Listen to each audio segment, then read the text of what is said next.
Good morning, comic book fans. Welcome back to Comics in 5 Minutes. I'm your ever-loving Shorty, and it just occurred to me within frame here, we've got that. Look at that. Something is killing the children. Issue number 2, unread, near mint condition. Isn't that interesting? I say that because today I'm reviewing House of Slaughter issue 1. This is the Thought Bubble limited one. See there, Diamond UK exclusive. We've got a few of these. Check out our eBay for it. But I'm reading this kind of having only read issue 1 of Something Is Killing the Children, because as is often the way with like huge popular comic books, even if I pick it up and read the first issue and quite enjoy it, sometimes I don't actually keep it because there's so much demand for it. I know I'm never going to get a first printing again, so I just sell it off and store makes money. Yay! And my plan was always to go back and like pick up the trades, but I hate to say it, it kind of got away from me. So I literally coming into this one after having read Something Is Killing the Children issue 1.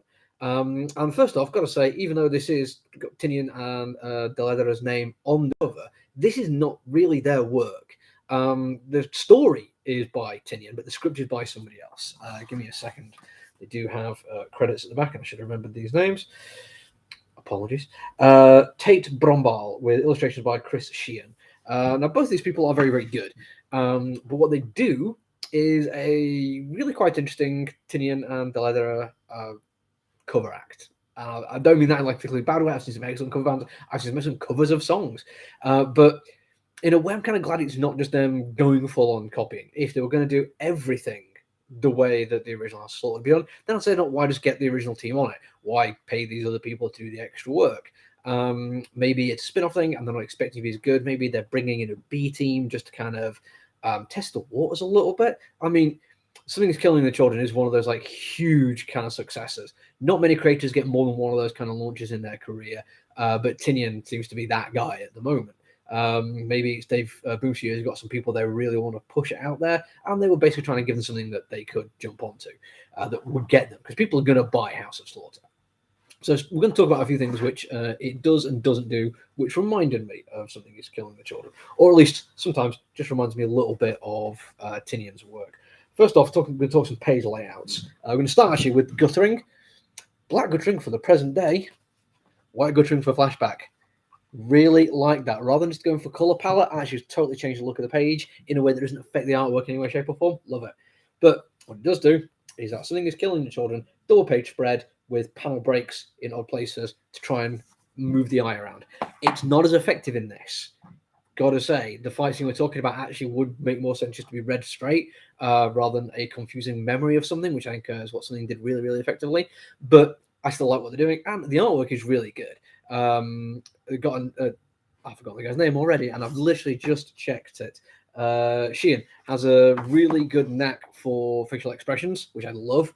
He gets a lot coming out from it, just a little half smiles, raised eyebrows, furrowed brows, any kind of little minute little thing.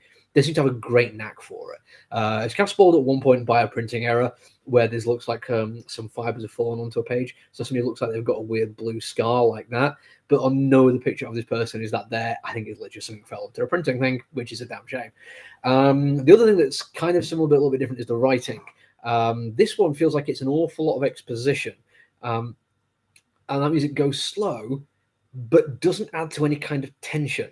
It doesn't really add much to character interaction. You get a sense of who the characters are. That bit's done really effectively. You get personalities coming through just on how they talk to each other, how they hold themselves, even talking to themselves, and how they play the game. And that's all done really effectively. But it doesn't really build up any kind of tension or horror, really. And that's a crying shame. This is, in my mind, still a horror story.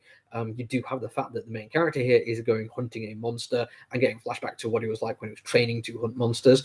And the thing is, there's a final page reveal, which is really, really quite well done. I had no idea. And then I started thinking, there's a reason I have no idea. It's because at no point was there any indication given to me that this was going to be a surprise. There was no build-up. There was no interesting foreshadowing. There was no, oh my gosh, maybe this isn't what we think it is. Maybe we are dealing with an unreliable narrator. It was simply quite well written, but not particularly inventive setup. So then when you get the final page reveal, which I liked, and is setting up a lot more for, I think, a really cool story arc, I just thought, oh, cool. It's not as spoiler, it's not a twist, it's simply a development. It is a thing that happens. I think if you're going to have a big last page reveal like that, I think you kind of want to put a little bit more effort into making it land, and it didn't quite for me. Still, thoroughly enjoyable. I think if you enjoyed Something is Killing the Children, you are going to like the second little helping of it. I certainly enjoyed a lot of it and would be willing to give this one a shot. Maybe I should go back and read all the Something is Killing the Children. Who knows? My mum was lucky stores who gets one of the slipcase editions. But yeah, we'll see how that goes. Back tomorrow with more review. Until then, look after each other, everyone. Stay safe. Bye.